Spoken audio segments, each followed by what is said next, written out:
আসসালামু আলাইকুম রহমতুল্লাহ। এবছর কৃষকদের অনেক বেশি ক্ষতি হয়ে গেছে।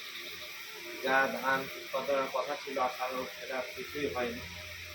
অতিবৃষ্টির কারণে অনেক ধান নষ্ট হয়ে গেছে, ধানের গাছ বের হয়ে গেছে। এর ভিতর দিয়েই চলছে যতটুকু যা পারা যায় সংরক্ষণের প্রস্তুতি।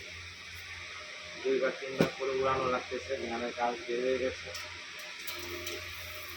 সবাই আমাদের নাটোরবাসীর জন্য দোয়া করবেন, সকল কৃষকদের জন্য সবাই যেন উত্তরণের পথ খুঁজে পায়।